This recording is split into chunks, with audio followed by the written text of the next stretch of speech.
Hello and welcome to this act of worship as we share in celebrating the Epiphany. Epiphany follows straight on from Christmas as the church remembers the coming of the wise men, the Magi from the east, to welcome and greet Jesus. We remember that Jesus came for the whole world and he came for us. Epiphany is celebrated all around the world. You can see some pictures here of young people taking part in Epiphany celebrations. Let's begin our worship with some responses and an opening prayer. Jesus is the light of the world, a light no darkness can overcome. The Lord be with you. Let us pray. Creator of the heavens, who led the Magi by a star to worship the Christ child, guide and sustain us, that we may find our journey's end in Jesus Christ, our Lord. Amen. And now I hope that you'll have somebody who's willing to read the short passage on the next screen.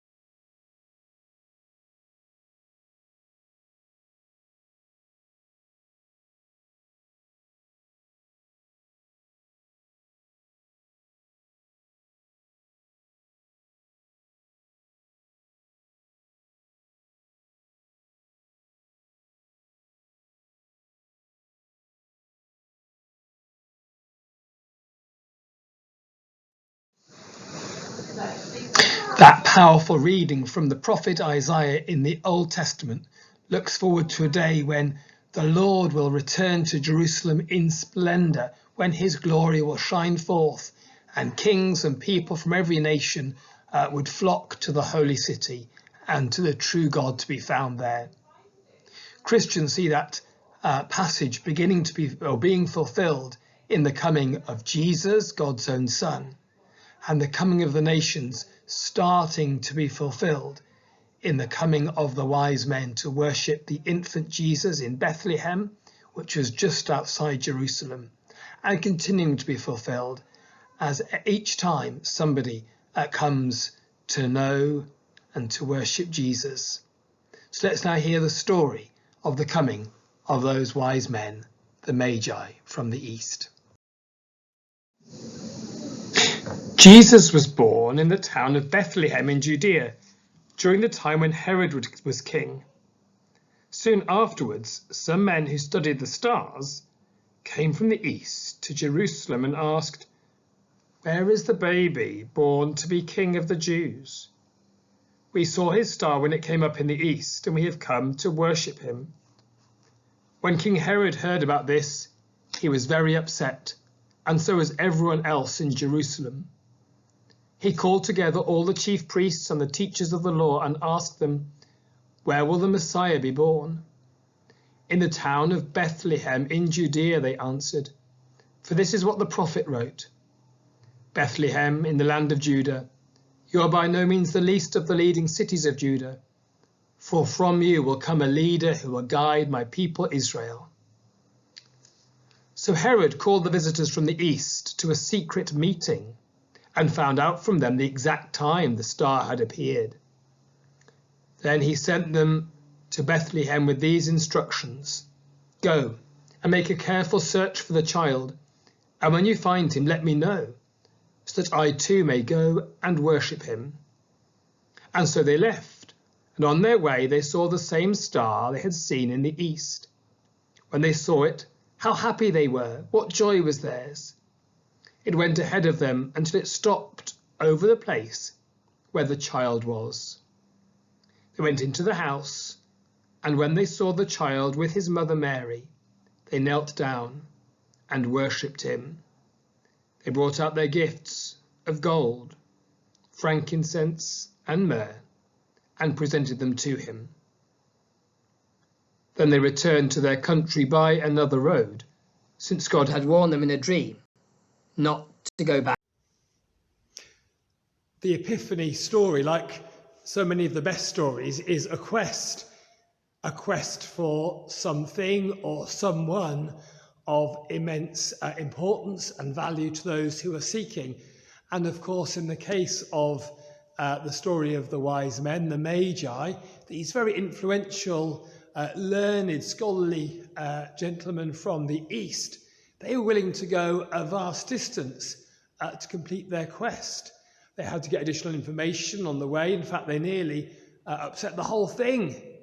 They're going to Herod to inquire, well, this is the palace, surely the newborn king will be here, leads to the slaughter of the young boys of Bethlehem and nearly the slaughter of Jesus himself. Mary, Joseph and little Jesus have to escape to Egypt to save his life. It's a real twists and turns thriller if we think about it as a story.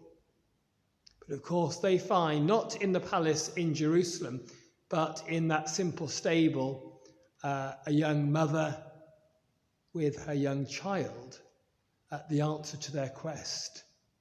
In this child is the answer to the hopes and dreams of the nations.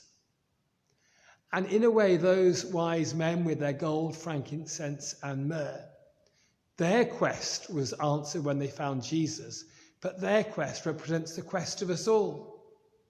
The quest for the answer to the biggest questions. Is there a God? If so, what's he like? Is he interested in us? What does a true king look like?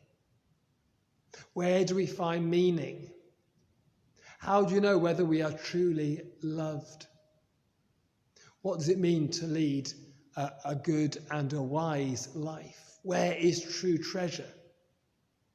Humanity's been asking these questions and on that quest since we've had brains to think with and mouths to speak with. God has answered our quest by coming to be one of us, beginning with Jesus' birth in Bethlehem. And those wise men making their way through the desert, in and out of Jerusalem, and finally to Bethlehem. They represent humanity coming to greet God incarnate, God with us, God revealing himself to us. What a wonderful story to contemplate. What a wonderful focusing of the truth of Christmas, being God with us and God for all of us. And that call for us, like the wise men, to quest. A few years ago, somebody came up with a catchphrase for Christmas: wise men seek him still. If we're wise, we'll join that quest. And we'll find that God has answered that quest by making himself known to us in Jesus. Is there a God? What is he like? Does he love us? Are we basically all alone, a few random atoms thrown together in the midst of a dark, cold, unloving universe? Or are we here for a purpose because someone has loved us into being? Is there a future for us, for the universe? Will evil be brought to account? Will good finally triumph? Is the way of love the way of true wisdom? All these things and so much more we find the answer to as we come to Jesus, born for us in Bethlehem, living for us that perfect human life, dying for us on the cross and rising again to live and reign forevermore. I pray that through this year we'll all have a chance to go further on that quest and, like the wise men, to be full of joy as we meet the Lord and bow down in worship to him.